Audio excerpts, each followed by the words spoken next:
Hey everyone. So you've definitely heard the term digital native, right? It's this idea that, anyone who grew up with a smartphone basically glued to their hand is just automatically a tech wizard. But what if that's not the whole story? What if it's actually a myth? Especially when we start talking about the images and videos they're swimming in every single day.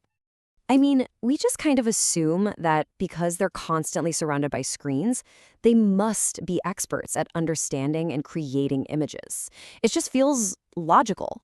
But is that really a fact? Or is it maybe just a convenient story we've all been telling ourselves? And this is the popular idea, right here.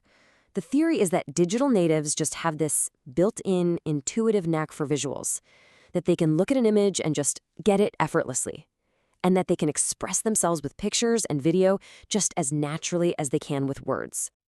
And look, it's a really compelling story. It makes a lot of sense on the surface.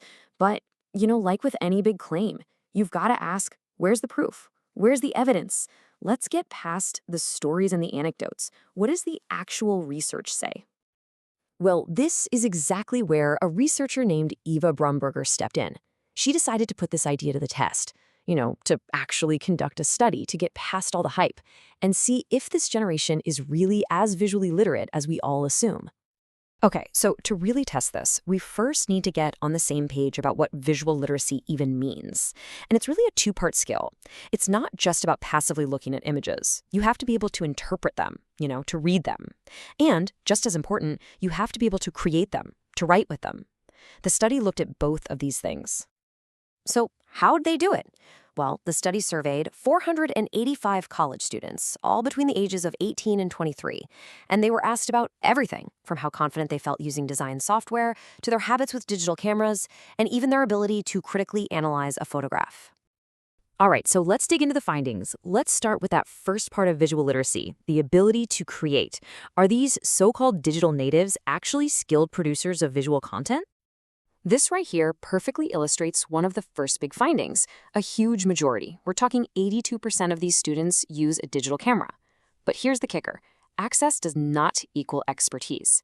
Over half of them, 54%, describe their own skills as basically entry-level amateur or just slightly skilled. It's a classic case of just because you own the tool doesn't mean you've mastered the craft.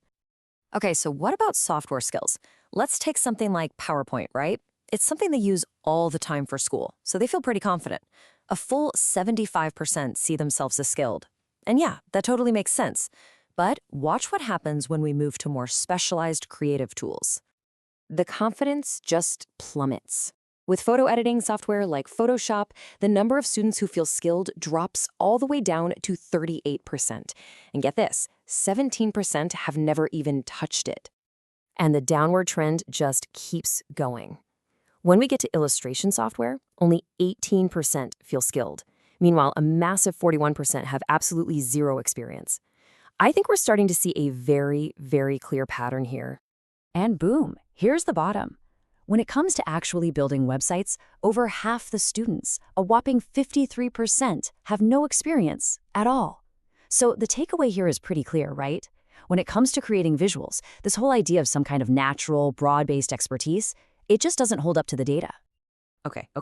So maybe they aren't all expert creators. Fair enough. But what about the other half of visual literacy? The ability to interpret images. Let's move on to our second reality check. Are they sharp, sophisticated visual critics? Let's try something. I want to put you in their shoes for a second. Take a good look at this incredible photo of some elk in a river during the Bitterroot wildfire. Just take a second. What's your gut feeling? Is this thing real or has it been doctored? You got your answer? Well, when the students in the study were asked this exact same question, a staggering 80% of them got it wrong. That's right. This photo is 100% real.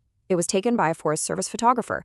But still, 4 out of every 5 students were so skeptical, they just dismissed it as a fake. Wow. So why? Why did so many of them think it was fake? Well, their reasoning was based almost entirely on their personal feelings and experiences.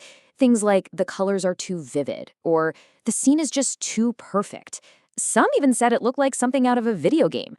The point is, they weren't really analyzing the photo for objective clues. They were just judging it based on whether it, felt like something they'd seen before. And this wasn't a one-off thing. This pattern held true across a bunch of tests, and it revealed this really fascinating split.